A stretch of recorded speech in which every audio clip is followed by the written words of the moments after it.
Բարի առավոտ, հարգելի հեռուստադիտողներ, բարի լույս ծրագիրն է Կոտայք TV-ի եթերում։ Վստահ եմ, որ բարձր տրամադրությամբ եք արթնացել եւ միացել եք մեզ։ Իսկ մենք պատրաստ ենք պահպանելու այդ բարձր տրամադրությունը մեր հետաքրքիր զրույցներով եւ թեմաներով։ Իսկ մեր առավոտը էներգիայով լեցուն շարունակելու համար առաջարկում եմ օրը սկսենք օգտակար խորհուրդներով եւ այսօր խոսելու ենք մակարոնեղենի մասին։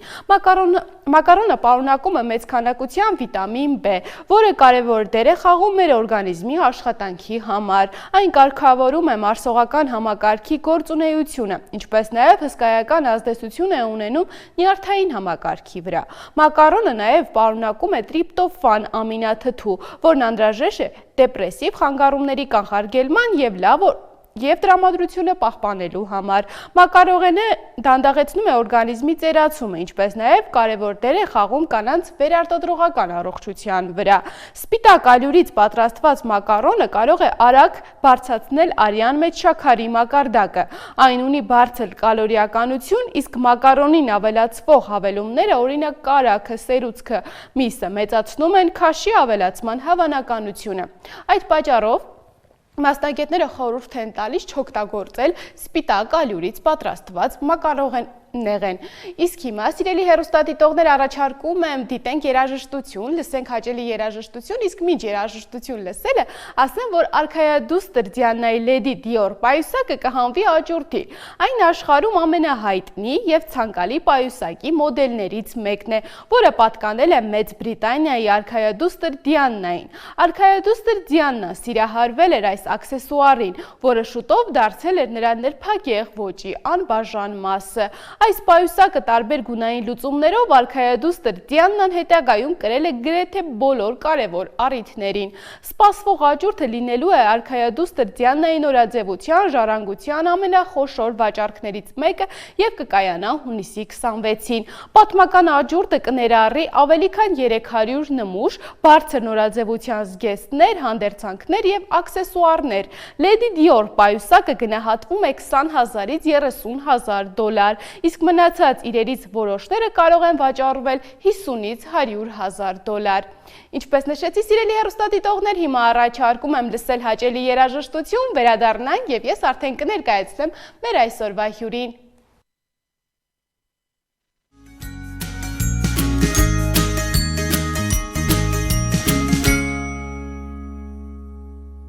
Սիրելի հեռուստադիտողներ, մենք վերադարձանք, շարունակում ենք եթերը եւ այսօրվա մեր զրույցը լեցուն է լինելու արվեստով, քանի որ այսօր մենք զրուցելու ենք նկարիչ Սերո Սողոմոնյանի հետ։ Բարև ձեզ։ Բարև ձեզ։ Ինչպե՞ս եք։ Հիասքանչ դուք։ Շատ լավ եմ, շնորհակալ եմ հրավերը ընդունելու համար։ Ես եմ անչափ շնորհակալ հրավիրելու համար։ Եվ միջև մեր զրույցը սկսելը բուն, մեր ավանդական հարցով սկսենք, ինչպես է սովորաբար սկսվում ձեր առավոտը եւ սովորաբար արվեստագետների առավոտը տարբերվում է։ Միանշանակ տարբերվում է, բայց ստանդարտներ չկան։ Կոնկրետ իմ մոտ մեկ բաժակ ջրով, արծումներով, հետո նկարելով։ Հետո նկարելով եւ հետաքրքիր է, մի փոքր ուզում եմ խոսենք նաեւ ձեր անցած ուղու մասին, ինչպես ընտրեցիք նկարչությունը եւ ինչու հենց ընտրեցիք նկարչական արվեստը։ Դա շատ օրգանիկ է ստացվել ու հատուկ մտածված չի եղել իրականում, որովհետև փոքր ժամանակ, երբ 13-14 տարեկան ու որոշել էի, որ արդեն դպրոցից պետքա դուրս գամ 8-րդ դասարանից, որտեղ դպրոցական տարիները այդքան էլ չեմ սիրել։ Պետք է ինչ-որտեղ ընդունվել, հա, ինչ-որ պետական քոլեջ կամ ուսումնարան կրթությունը շարունակելու համար։ Ըստ նախասիրությունների ընտրվեց Թեռնմեժյանի անվան քոլեջը։ Ծնողներիս տենց ուղեկցությամբ ձեռքերս բռնած երկու կողմից ինձ տալան Թեռնմեժյան ու ընտրեցի գեղանկարչությունը։ Երկրորդ կուրսում արդեն երբ 15 տարեկան էի, իրապես սիրահարվեցի այդ մասնագիտությունը ու զբաղվում եմ մինչ օրս։ Այսինքն ծնողների որոշմամբ է եղել ընտրությունը, սկզբում դուք այդքան էլ չէիք ցանկանում։ Ոչ որոշմամբ, այլ ուղեկցմամբ, հա, հարցնելով իհարկե իմ ծնողները իմ կյանքի ողջ ընթացքում ինձ ազատություն են տվել ընտրության, այդ իմաստով ես շատ բախտավոր ու հաջողակ մարդ եմ։ Իսկ կհիշեք առաջին նկարը, որ դուք նկարեցիք եւ մտածեցիք, որ հենց սա է ձեր ուղղությունը, ինչպիսի գնահատակի արժանացաք։ Նման նկար կա, հա, ճիշտ է չի պահպանվել այդ նկարը, որովհետև ուսանողական տարիներն եմ նկարել ու անկեղծ ասած չգիտեմ թե ինչ ա եղել, հավանաբար մնացել է հենց քոլեջում էլ, բայց այդ առաջին նկարն է, որը մասնագիտական, հա, պրոֆեսիոնալ ճիշտ գնահատանքի արժանացավ, ինչը ինձ շատ դուր եկավ ու ոգեշնչեց։ բայց էլ շատ վաղուց էր։ Ես այդ ժամանակ կարծեմ 15 թե 16 տարեկան էի, հա, իմ առաջին նկարն էր, որից հետո հասկացա, որ իմ մոտ ստացվում է իրականում, այսինքն այս ճանապարհը ճիշտ ճանապարհ է, որ ընտրել եմ։ Եվ հաճախ, երբ որ երեխաները դեռ պատանին լինում, այդ ժամանակ մասնագիտություն ընտրելուց նրանք ինչ-որ մեկից կամ ինչ-որ բանից ոգեշնչվում են եւ ցանկանում են կամ նմանվել, կամ իրենից օրինակ վերցնել։ Ձեր դեպքում եղել է ինչ-որ նկարիչ կամ ինչ-որ մեկը, որ ցանկացել եք նրան նմանվել եւ նա է եղել ձեր իդեալը։ Երբ սկսում էի առասարակ ճանապարհը, նման մարդ չի եղել, ում կուզեի նմանվել ու ում համար դարձել եմ նկարիչ, այսինքն ում տեսնելով որպես օրինակ դարձել եմ նկարիչ, բայց ընթացքում իհարկե հայտնվել են նկարիչներ, ովքեր ինձ օգնել են իմ մասնագիտական ճանապարհին, այդ նկարիչները պատմության տարբեր շրջափուլերում են եղել, հա, իմ ուսումնասիրության ու կրթվելու ընթացքում միշտ եղել են արվեստագետներ, մինչ օրս էլ կան, որոնցով որ ես ոգեշնչվում եմ, ազդվում եմ իրենց արած աշխատանքից ու որը ինձ տենց շատ մեծ էներգիա է տալիս գնալու նպատակներին։ Նաև ձեր նկարները դիտելուց այն ինչ ոճով եք հիմնականում սիրում աշխատել, քանի որ մի փոքր տարբերվում է սովորական գեղանկարչությունից, ինչպես ընտրեցիք հենց այդ ոճը, օրինակ, երբ որ մարդկանց գլուխների տեղում օրինակ մրգեր էին կամ ինչպես ընտրեցիք, ինչու եք հենց այդպես պատկերում, դա ինչ որ իմաստ եւ առաքելություն ունի։ Իհարկե իմաստ ունի, առաքելությունը չգիտեմ, ճիշտ ասած, առաքելությունը այդ պատմությունը ու ժամանակը կորոշի։ Իմաստ իհարկե ունի, բայց իմ մոտ հստակ ժանր չկա։ Ես նման ձև եմ բնութագրում մի կարճ հղում, հա։ Այս վերջերս շփվում ենք մի հիասքանչ նկարիչ, իմ շատ լավ ընկեր Նարեկ Ավետիսյանի հետ, իմ ավակ ընկերոջ հետ, ով սուպեր ինտելեկտուալ է ու քննարկում ենք առասարակ նմանատիպ հարցերը, հա, թե ինչ ժանրում ենք աշխատում, արժի ինչ-որ ժանր շեշտել կամ մնալ կոնկրետ ինչ-որ մի ժանրում։ Ու եկանք այն եզրահանգմանը, որ կոնկրետ իմ դեպքում կոնցեպտուալ մտածողություն ունեմ, այսինքն հստակ ժանր չկա, ենթադրենք ռեալիստ, սյուրռեալիստ կամ աբստրակցիոնիզմ, չունեմ նման կոնկրետ ժանր, հա։ Ու այն աշխատանքները, որոնք որ անում եմ, հենց տեղավորվում են կոնցեպտուալ մտածողության մեջ։ Իսկ աշխատում եմ տարբեր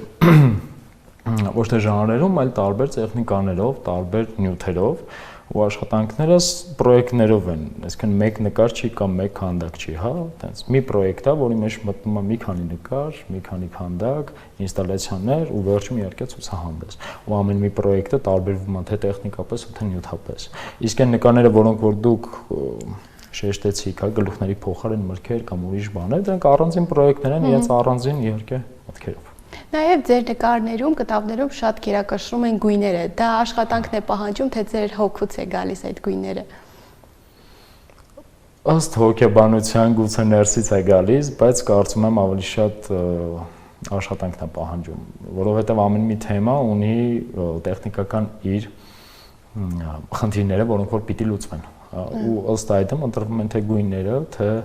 թե ֆորմատը, թե ինչպես պիտի պատկերվի նկարը կամ առասարակ արվի այդ պրոյեկտը։ Այնպես որ ըստ իս այդ աշխատանքն է պահանջում, հա։ Բայց կարծում եմ ամեն դեպքում իմ մեջ կա այդ գունագեղությունը, բանը, չգիտեմ, այդ արդեն հոգեբանները թող ասեն կամ իմ շուրջը գտնվող մարդիկ ովքեր ճանաչում են ինձ։ Նաև նշեցիք, որ գույները կամ աշխատանքը, որը պահանջում է այս կտավի համար նախատեսված կամ երբ որ խոսում եք ձեր ընկերների հետ ինչ ոճով պետք է աշխատեք եւ շատ հաճախ լսում ենք, որ ասում են արվեստագետները կամ նկարիչները, երաժիշտները պետք է հարմարվեն ժամանակի պահանջներին։ Իսկ ձեր դեպքում ոնց է, դուք պահպանում եք այն ձեր ոճը ինչպես որ կա, թե նաև ցանկանում եք հարմարվել ժամանակի դարին, այսպես ասած։ Շատ հետաքրքիր հարց եք տալիս։ Ստանդարտներ չկան իհարկե, որովհետև ինչ է նշանակում հարմարվել ժամանակի հետ։ Նկարիչները, առասարակ արվեստագետները ցանկացած ժամանակաշրջանի խոսափողներն են։ Ներողություն։ Ինչ իմաստով։ Այն ինչ որ կատարվում է մեր շուրջը, առաջին հերթին դա անդրադառնում է մեր աշխատանքների վրա, ու այն աշխատանքները, որոնք որ ցուցադրվում են կամ այն պրոյեկտները, որոնք որ ցուցադրվում են, կոնկրետ ցուցադրում են այդ ժամանակաշրջանում կատարվող իրողությունները, հա։ Այդ կլինի թրենդային, թե ոչ թրենդային, այդ արդեն հարցի մեզ կողմն է։ Իմ դեպքում ժանրային փոփոխություն կամ տեխնիկական փոփոխություն ըստ ժամանակաշրջանի չի կարող լինել, որովհետև կարծում եմ անկեղծ արվեստագետը նա է, ով ունի իր ձեռագիրը, իր մոտեցումը աշխատանքին, բայց թե ինչ թեմաների եմ արդեն անդրադառնում, դա իհարկե շատ կապված է ուղիղ ժամանակաշրջանի հետ ու մի տեսակ տարօրինակ կլիներ, եթե հիմա ես նկարեի 15-րդ դարի մասին, հա, կան նկարիչների իհարկե ովքեր որ հղումներ են անում, դա իրանց ուղղությունն է, բայց ես կարծում եմ ժամանակակից արվեստագետ համարվելու համար պետք է անես այն, ինչ որ համահունչ է քո ժամանակին։ Իսկ տարիների ընթացքում ձեր ոճը, երբ որ հետհայացք ենք նետում ձեր անցած ուղուն, փոխվել է ինչ-որ կերպ։ Իհարկե։ Տարեց տարի, ասեմ ավելին, պրոյեկտից պրոյեկտ փոխվում է ամեն ինչը, որովհետև դե գնալով զարգանում եմ, ավելի գրագետ եմ դառնում, ավելի պրոֆեսիոնալ եմ դառնում ու կարծում եմ, որ դեռ շատ կփոփոխվի, դեպի լավը հուսամ։ Իսկ ձեզ համար նկարչությունը միայն ինքնաարտահայտման ձև է, թե նաև մտածում եք եւ կարեւոր է ձեզ համար նաև դիտողի կարծիքը, թե ինչ կմտածի նկարի, այնինչ դուք նկարում եք ճիշտ կընկալվի, թե ոչ։ Կարծիքը շատ հետաքրքիր չի, անկեղծ ասեմ, բայց ոչ էլ միայն ինքնաարտահայտման միջոց է։ Ամեն դեպքում, եթե գնում ենք ցուցադրության, եթե ցուցադրվում աշխատանքը, ուրեմն ես կարևորում եմ աուդիտորիային, հա, ուզում եմ որ տեսնեմ, բայց առանձին վերցրած կարծիքներ քիչ մարդիկ կան, ում կարծիքը իրապես իմ մոտ կարող է բան փոխի։ Առհասարակ անում եմ նրա համար, որպեսզի ինչ որ բան հասցնեմ, ես ինքս հասցնեմ, դա խոսելու իմ միջոցն է, հա։ Ու այդտեղ իհարկե հետ արձագանքը բավականին հետաքրքիր է, բավականին ցանկալի է, բայց հիմնվել բոլոր դիտողների կարծիքների վրա կարծում եմ այդ մի քիչ սխալ կլինի, կկորցնեմ իմ, եթե ունեմ յուրահատկությունը, այդ յուրահատկությունը։ Այ նշեցիք ինչ որ բան փոխանցել եւ ասել, դա ձեր արտահայտման ձևն է։ Ինչ եք ցանկանում փոխանցել մարդկանց ձեր գործերով։ Էլի պիտի նշեմ, որ ամեն պրոյեկտ ունի իր միտքը, իր իդեան, հա, բայց հիմնական գաղափարախոսությունը ամեն դեպքում իմ ստեղծագործականության այդ հոգու էվոլյուցիան է։ Շատ խորը հոգևոր արժանամակարգի մասին մի թեմա է, որը մեծ ուսումնասիրություններ ապրում ու դեռ ապրելու է, հա, ու որի վրա կառուցվում է առհասարակ իմ ամբողջ ստեղծագործական կյանքը։ Հոգու էվոլյուցիա, այո։ Հենց դրա մասին եմ ուզում անընդհատ խոսել, դա եմ ուզում մատուցել ու դրան եմ ուզում օգնել առհասարակ։ Նաև ձեր նկարներից որոշ նկարներ նաև մի փոքր մարդկանց կարծիքով կարող են համարվել համարձակ։ Ձեր կարծիքով դե եթե հիմա հեռուստադիտողները նայեն ձեր նկարները, որոշ նկարներ կարող են օրինակ մեր մարդիկ ձեր կարծիքով լինում են նաև քննադատություններ, թե ճիշտ է ընկալվում։ Նաև հայկական հասարակության մեջ սա խոսենք։ Անկեղծ ասած լուրջ քննադատության չեմ արժանացել, որովհետև չեմ կարծում, որ արժանհամակարգային ցենզից դուրս է, բայց եթե նույնիսկ այդ ցենզից էլ դուրս լիներ, կարծում եմ քննադատություն չէր լինի, որովհետև ամեն դեպքում հիմա մի ժամանակաշրջանում ենք, որտեղ որ ամբողջությամբ արվեստը ընկալվում է։ Ու կապ չունի դա հայկական իրականությունն է, թե եվրոպական, հա, երկու տեղում է ցուցադրվում ենք շատ ինտենսիվ ու շատ տարբերություն ընկալման իմաստով չկա։ Բայց ինձնից ավելի համարձակ նկարիչներ ունենք մեր իրականության մեջ, ում աշխատանքները շատ ավելի, եթե ես ենթադրենք մեր մարմին եմ նկարում, այդ մարդիկ առհասարակ կպնում են արժանհամակարգերին, հա, իհարկե հստակ գաղափարախոսությամբ հիասքանչ ընկերներ ունեմ, նույնիսկ կարող եմ հղում անել, Սամվել Սաղաթելյան, իմ ավագ ընկերներից մեկը ու ժամանակի լավագույն արվեստագետներից մեկը, այնպեսի համարձակ պրոյեկտներ անում, որ շատ ժամանակ նույնիսկ ես եմ մտածում, հավար, ու իհարկե խորանալուց հետո հասկանում ես թե ինչ ուզել ասել։ Այդ տենց, իսկ մեր մարմին առհասարակ պատմության ընթացքում չի եղել տենց նկարիչ, որ չնկարի, հա, այնպես որ դա շատ օրգանիկ է, դա շատ նորմալ է ու չեմ կարծում, որ դա քննադատության արժանի է։ Նշեցիք, որ ցուցադրություններ նույնպես ունեցել եք Հայաստանում, թե նաև արտերկրում նույնպես ունեցել եք ցուցադրություն։ Որ երկրներում եք։ Տարբեր երկրներում, եվրոպական մի քանի երկրներում ենք մասնակցել տարբեր ցուցահանդեսների, ԱՄՆ-ում մի քանի ցուցահանդեսներ ինտենսիվ, Հայաստանում այնպես որ շատ է ու առաջիկա մեծ պլաններ կան։ Ամեն տարի շատ ցուցահանդեսներ ենք ունենում, շատ։ Նաև նշեցիք, որ Հայաստանի քաղաքացիների ընկալմամբ եւ նաև եվրոպացիների տարբերություն կա, երբ որ ձեր ցուցադրությունները գալիս են նայեն հայ հանդիսատեսը եւ եվրոպացի, օրինակ այլ երկրի մարդիկ։ Էմոցիոնալ զգայունությունն է տարբեր, նա որովհետեւ մենտալիտետները տարբեր է ու իրականություններն է տարբեր։ Բայց ես ունեմ կոնկրետ պրոյեկտներ, որոնք որ ավելի էմոցիոնալ ընկալում են հենց հայերը։ հա, որովհետև մի պրոյեկտ ունեմ, իմիջիալոց այն նկարները, որոնք որ ընթացած ցուցադրվում են, հա, էկրանին։ Մի մասը մի պրոյեկտ է, որի անունը Հանրության դեմքը պատերազմից հետո 40 գործից մեծ աշխատանքներից բաղկացած պրոյեկտ է, որը կցուցադրվի 2026-ի հունիսին Հայարտում, մեծ ցուցահանդեսով, Հայարտ Space-ում։ Դա կոնկրետ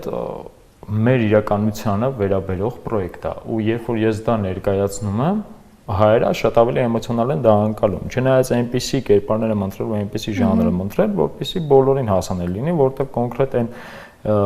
մի քանի աշխատանքներ ցուցադրվել են Մյունխենում, Լատվիայում, ԱՄՆ-ում, ու տենց։ Մի խոսքով կարելի է թե Մոսկվայում, հա, այսինքն տարբեր երկրներում կոնկրետ այդ աշխատանքները ցուցադրվել են։ Ընկալումը շատ հետաքրքիր է, բայց հայերը շատ ավելի էմոցիոնալ են, որովհետև ամեն դեպքում մեր այս վերջի պատերազմի post-պատերազմի դեպրեսիաներին է վերաբերում։ Նաև հատկապես երբ որ դուք ստեղծագործում եք այս թեմայով, ինչպիսին է այդ ժամանակ ձեր զգացողությունը, երբ որ այդ պատերազմի ժամանակ ստեղծագործում եք։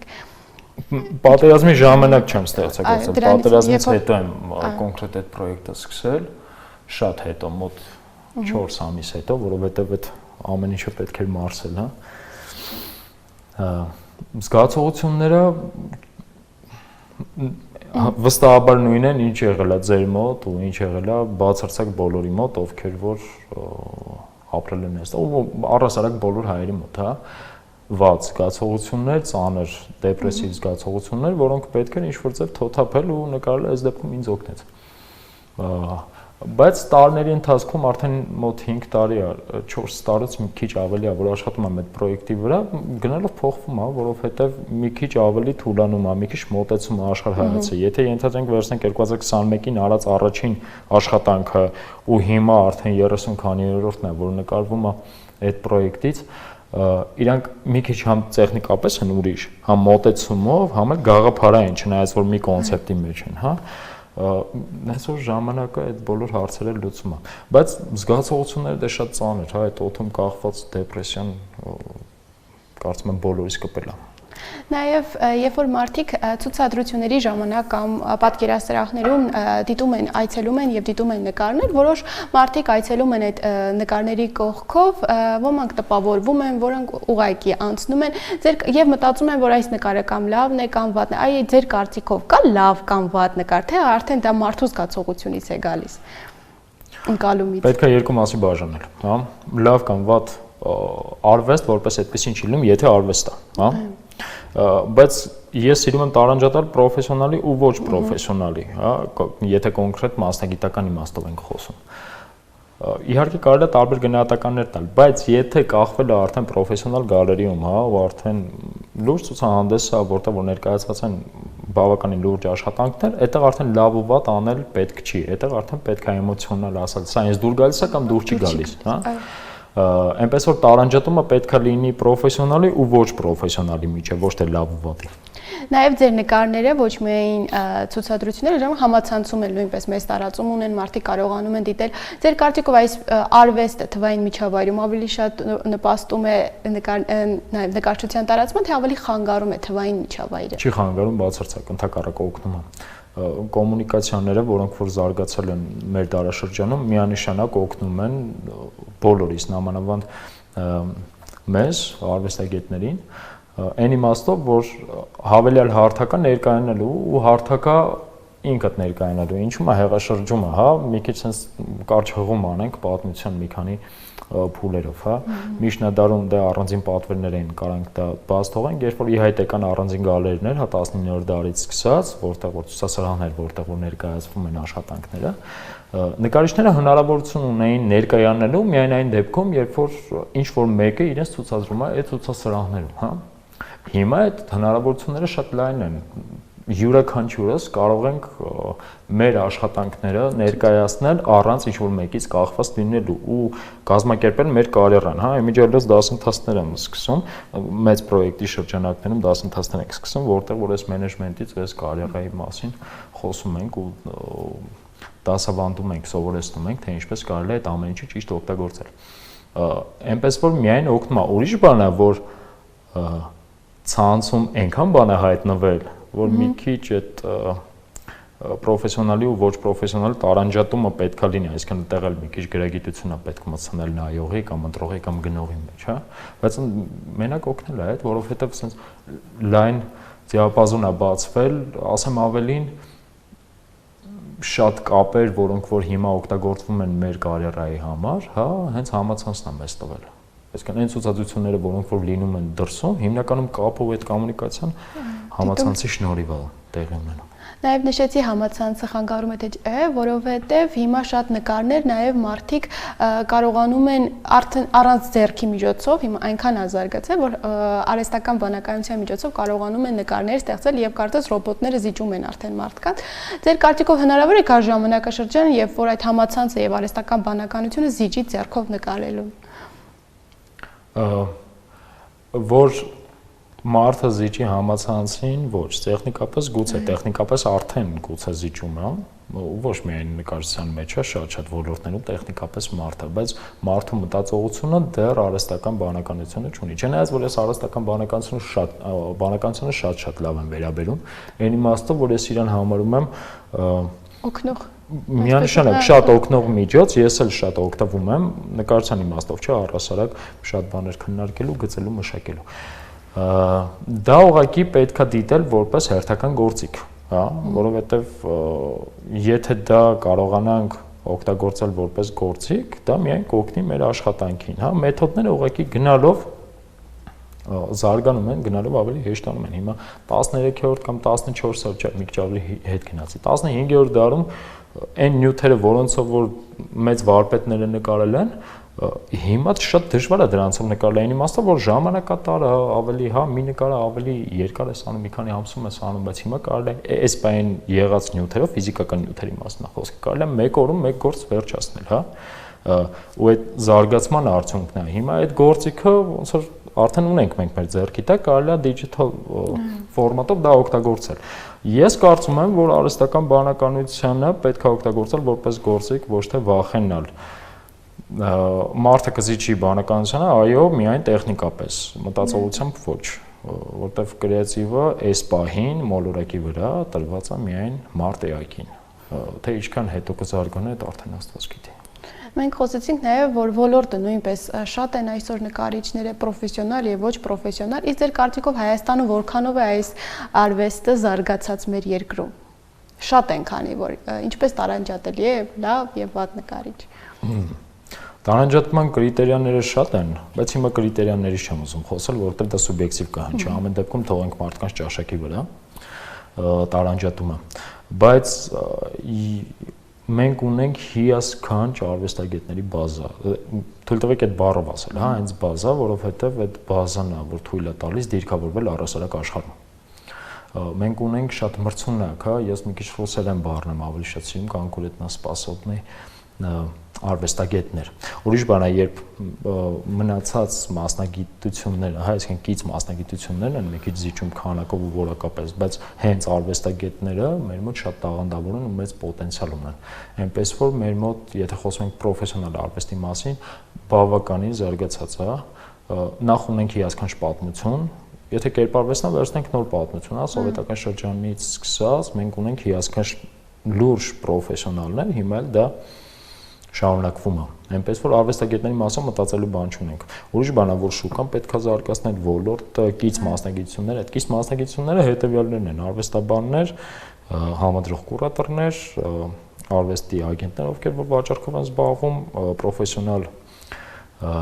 գալերիայով զբաղվողներ, մի խոսքով դրանք կից մասնագիտություններն են, որոնք որ հիմա աշխարհի հետ համեմատած Հայաստանում քիչ թե շատ թույլ է, բայց նկարիչների մասով մտածելու բան չունենք առհասարակ։ Իսկ կան ոճեր, որ չեք աշխատել այդ ոճերում, բայց կցանկանում եք, որ նաև ձեր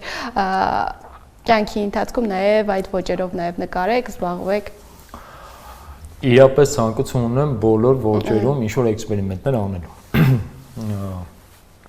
Շատ ոճեր կան, որոնցով շատ կան ժանրեր ու ոճեր, որոնցով որ չեմ աշխատել, ինչի չեմ աշխատել, որովհետև A. չեմ տեսնում ինձ դրա մեջ, B. կարծում եմ դա ժամանակը չի, այսինքն հասնել է պետք։ Ժամանակի ընթացքում տարբեր պրոյեկտների, էքսպերիմենտների արդյունքում շատ ոճերի ու տեխնիկաների կանեդառամ։ Հիմա ուզում եմ անցնել, արդեն մի շատ մեծ պրոյեկտ կա, որի վրա պետք է սկսեմ աշխատել, այդտեղ պետք է ուսումնասիրվի արդեն հիպերռեալ քանդակագործությունը, որը երբեք չեմ արել ու պետք է կրթվեմ, հա, պետք է խնդրեմ քանդակագործ ընկերներից ինձ սովորեցնեն։ Այնպես որ նման էքսպերիմենտները անդադար պիտի լինի։ Դա միակ զարգանալու ճանապարհն է։ Մենք խոսեցինք նաև ոլորտի զարգացման մասին, բայց ես նաև հիմա նկատում ենք, որ նկարիչները միայն աշխատում են որպեսզի բիզնեսի համար, այսինքն ոչ միայն նրանք ուղղակի ստեղծագործում են իրենց համար, այլ բիզնեսի, իսկ ձեր դեպքում ոնց է, որքանով է բարձր եւ ձեզ համար կարեւոր հատկապես վաճառքները նկարների։ Միանշանակ կարեւոր է, բայց թույլ տվեք չհամաձայնեմ, որ նկարիչները միայն աշխատում են բիզնեսի համար։ Իհարկե կոմերցիոն հատվածը շատ է ու շատ կարեւոր է։ Որտեղ առանց դրա չի լինի, ամեն դեպքում ինչ-որ ձև պետք է ապրել, թե չէ։ Նամանավանդ Հայաստանում բարդ այն իմաստով, որ նկարիչները շատ ժամանակ, չնայած այդ մենակ Հայաստանի խնդիրը չի, նկարիչները ստիպված են շատ ուրիշ բաներով զբաղվել, որպեսզի իրենց կյանքի որակը ապահովեն, մինիմալ կյանքի որակի մասին է իմիջիալոց խոսքը, հա։ Շատ դժվար է այն արտիստին, ով ընտրում է մենակ արվեստի ճանապարհը, կամ եթե արվեստի մեջ է, ընտրում է մենակ նկարելու ճանապարհը, հա, ու մնում է դրա մեջ ու փորձում է ապրի դրանով։ Այդ իրականում շատ բարդ է, այդ ամբողջ աշխարհում տարածված բարդ կյանքի ձև է։ Շատ կարևորում եմ վաճառքների առկայությունը ու առհասարակ կոմերցիան։ Ուրիշ բան է, երբ դու չես տրվում որպես նկարիչ այդ կոմերցիային, այսինքն քո ստեղծագործականությունը չի գնում արդեն մտնում այդ կոմերցիայի տակ։ Ընդհակառակը պետք է այնպես անել, որ այն ինչ որ դու կարողանում ես ստեղծագործել, այն ինչ որ անկեղծ է, դա դարձնես կոմերցիոն, հա։ Իմ դեպքում հետեւյալն է, ես իհարկե գուցե շատ ինտենսիվ կերպով նկարներ չեմ վաճառում, չնայած անընդհատ վաճառվում եմ, բայց իմ ամբողջ կյանքի որակը հիմնված չէ այս նկարների վաճառքի վրա, չնայած որ ես իմ արվեստից դուրս չեմ գալիս, իմ ամբողջ գործունեությունը մենակ կերպարվեստի մեջ է, հա։ Բայց իրականում ես ստիպված եմ մի ավակ ընկեր ունեմ, շատ լավ սուպեր տաղանդավոր նկարիչ Նուրով, հետաքրքիր ձև արտահայտվում, ասում եմ լավորից չի, որ մենք ենք մեր ցուցահանդեսները կազմակերպում, էլի։ Դրա մասին է խոսքը։ Այդ իդեալական աշխարհ կլիներ շատ, երբ մենք մեր արվեստանոցում ուղղակի նստած նկարենք ու մեր նկարները ուղղակի վաճառվեն։ Բայց իհարկե շատ կարևորում եմ, այդ առանց դրա ուղղակի չի լինի։ Մի շատ հետաքրքիր փաստ, որպեսզի այն մարդիկ, ովքեր որ մի տեսակ վատ են նայում կոմերցիային, 15-ից 16-րդ դարերում Ռենեսանսը, հա, վերածննդի դարաշրջանը մեզ տվել է լուրջ արվեստագետների, վարպետների, հա, նշենք Միքելանջելո, Լեոնարդո դա Վինչի, Կարավաջո, մի խոսքով։ Իրանք 90% իրենց աշխատանքները պատվերով է եղել։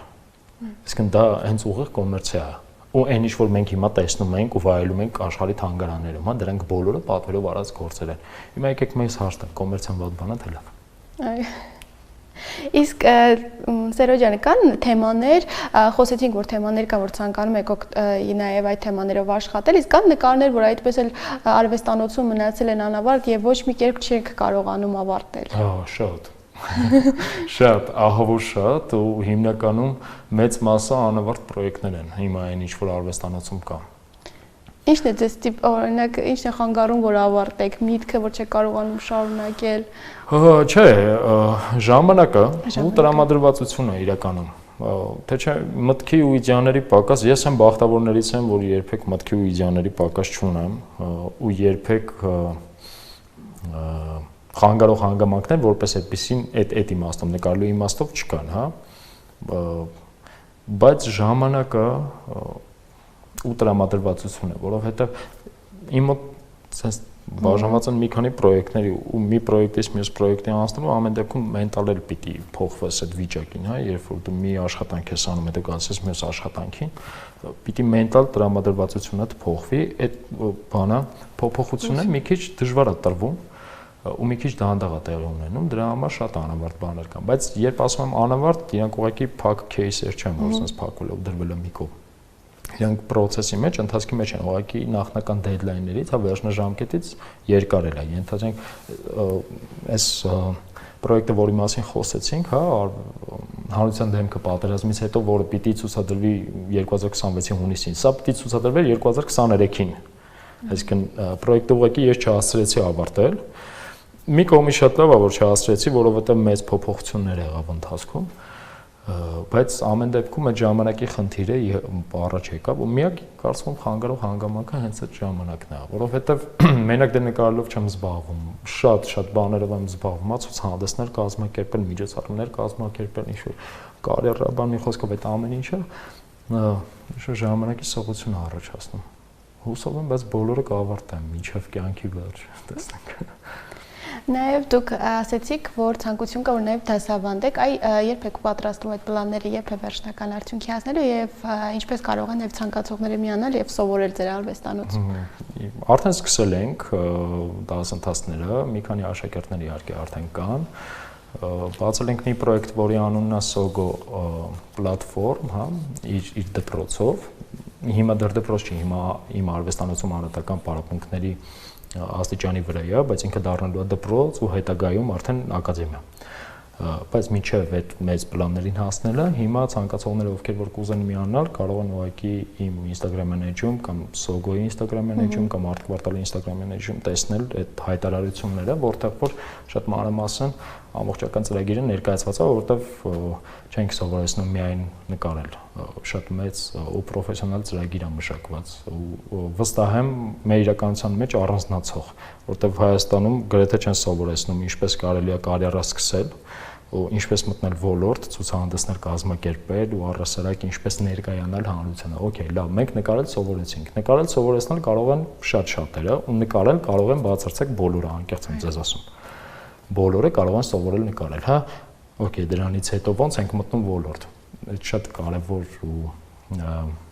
բանալի հանդիսացող քայլ է, որը մենք դասավանդ։ Իսկ բացի դասավանդումից նաև հիմա հեռուստադիտողներին մի փոքր խորհուրդ, մի գաղտնիքներ բացեք, այս երբ որ մարդիկ նոր են ուզում երիտասարդները մուտք գործել այս ասպարեզ, ամենակարևոր քայլերը որոնք են, որ հասնեն հաջողության։ Հաջողության հասնելու հստակ մի բանաձև չկա։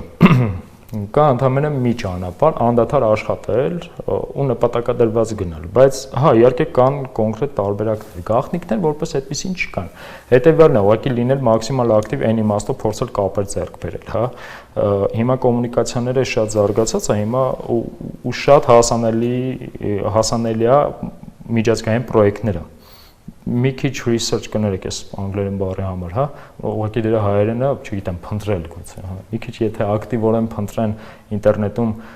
պրոյեկտներ, վստահաբար կգտնեն ու շատ կգտնեն, ու եթե ակտիվորեն դրանց դիմեն, բայց դիմելու համար պետքա կազմել պրոֆեսիոնալ պորտֆոլիո, պետքա ավարտուն պրոյեկտներ, հա։ Իմիջիալոց սկսնակներին այս տեսակ խորհուրդ կարող եմ տալ, ժամանակաշրջանը փոխվել է, հիմա ուղղակի մի իդեայով մեկ գործ կամ երկու գործ ունենալը շատ քիչ է, եթե ունեք միտք ու իդեա, հա, պետք է անել մի ամբողջական պրոյեկտ, որովհետև մատուցման համար պետք է այդտեղից զտվի, հա, ու այն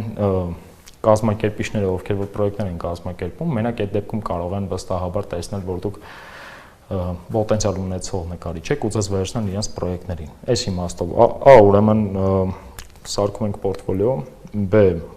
ակտիվորեն research ենք անում, այսինքն գտնում ենք պրոյեկտներ ու ըստ պրոյեկտի թեմաների արդեն դիմում ենք, որովհետև միջազգային ցուցահանդեսները մեծամասամբ թեմատիկ են լինում ու պետք է այդ տարբեր թեմաներով, որոնք որ մեզ մոտ են, հա, ինչ որ X գոնե էսկիզներ կամ իդեաներ ունենանք մշակված, որովհետև ուրիշ ձև հնարավոր չի, եթե դու ուսանող տարիներին արել ես ընդամենը 5 կամ 10 գործ, ու այդ 10 գործը ներկայացնում ես, ասում ես ինձ վերցրեք մի հատ լուրջ ցուցահանդեսի, տենց չի աշխատի միանշանակ։ Առաջի քայլը դա է։ Իսկ ձեր դպրոցում բոլոր տարիքից կարող են հաճախել, թե նաև հիմնական բազա պետք է ունենան, օրգան եւ զարգացնեն նաև նրանց մեջ։ Թե սիրողների համար, հա, ու թե ապագա պրոֆեսիոնալների համար, բայց տարիքային սահմանափակումը 15 պլյուս է, 15-ից ցածր, հա, երեխաներին արդեն չենք վերցնում, որովհետեւ ուզում են կոնկրետ կենտրոնանալ, հա։ Իսկ սիրողների համար առանձին ծրագիր է մշակված, ովքեր որ ուզում են ինքնարտահայտվեն, սովորեն որոշակի մեթոդներ նկարելու, տեխնիկաներ։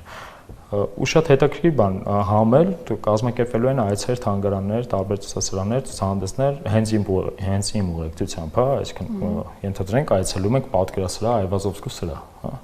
Այվազովսկին ոնց է աշխատել, ինչ տեխնիկաներով է աշխատել, այս նկարը առհասարակ ինչպես է ավարտել, ով է Այվազովսկին, սկսենք այդտեղից, հա, այդ տենց հետաքրքիր ուղեցույց լինելու է իմ կողմից։ Այդ ամբողջական փաթեթ է։ Նաև մեր զրույցը ամփոփելով, այսպես ասած, մեկ բլից հարցով եմ ուզում ամփոփել, ձեր գունապնակի 3 ամենակարևոր գույները, որոնք միշտ կան եւ միշտ դեսետ են լինելու։ Երկուսը կան, մշտապես սևն ու սպիտակը։ Իմ պալիտրայի վրա այդ գույները անպակաս են իրականում, իրանցով շատ եմ աշխատում։ Շնորհակալ ենք շատ Սերոջ ջան, հետաքրքիր զրույցի համար։ Շնորհակալ եմ։ Սիրելի հեռուստադիտողներ, հիշեցնեմ, որ այսօր զրուցում ենք նկարիչ Սերո Սողոմոնյանի հետ։ Այս պահին առաջարկում եմ դիտենք տեսահոլովակ եւ շարունակենք թողարկումը։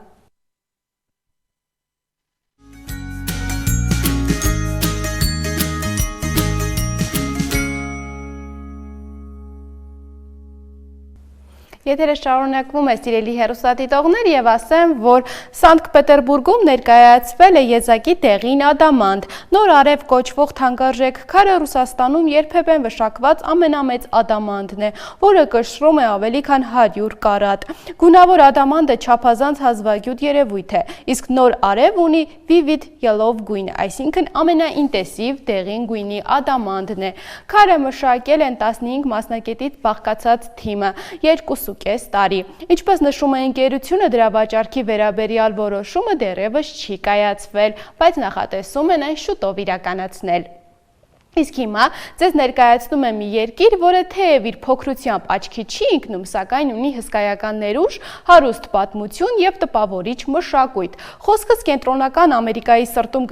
գտնվող Սալվադորի մասին է։ Սա այն վայրն է, որտեղ հնագույն մայաների ժառանգությունն ապրում է կողք կողքի ժամանակակից քաղաքի Եռուզեռի հետ։ Իսկ այս պահին առաջարկում եմ ծանոթանանք Սալվադորի պատմությանը։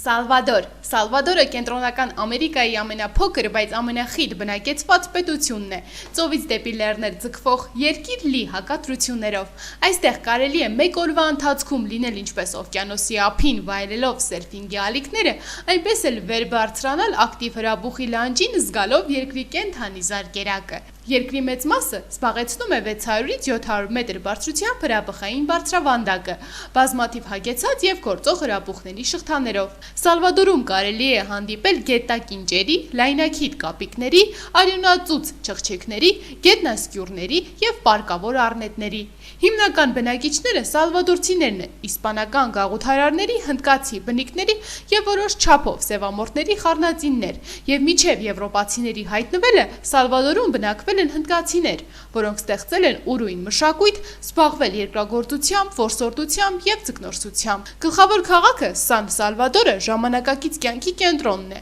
համադրելով գաղութային ճարտարապետությունը, արվեստի թանգարանները եւ աշխուժ շուկաները։ Սալվադորի հին հնդկացիների մշակույթը լամպակետից դեպի արևմուտք կապված է հարավային Մեքսիկայի, Գվատեմալայի եւ Հոնդուրասի տարածքի քաղաքակրթություններին։ Գաղութատիրության շրջանում Սալվադորի ճարտարապետությունը հետևել է Գվատեմալայի շինարվեստին։ Քաղաքների կանոնավոր կառուցապատում, միահարկ տներ եւ ճոխ քանդակազարդված եկեղեցիներ։ Միայն 1940-ական թվականների երկրորդ կեսից քաղաքներում կառուցվում են բանկերի, հյուրանոցների ու գրասենյակների ժամանակակից շենքեր։ Քաղաքները կազմված են բարեկարգ եւ ետնախորշերի մասերից։ Գյուղերում գերակշռում են ծղոտե խրճիթները, բայց Սալվադորը միայն իր բնությամբ կամ անցյալով չէ, որ հետաքրքիր է։ Ժամանակակից Սալվադորը պայքարում է արդարության, սոցիալական հավասարության եւ անվտանգ կյանքի համար։ Երկիրը վերջին տարիներին անցել է խորը փոփոխությունների, տնտեսությունից մինչև անվտանգային համակարգ, ինչը նրան վերածել է նոր ժամանակների զարգացման հետաքրքիր օրինակի։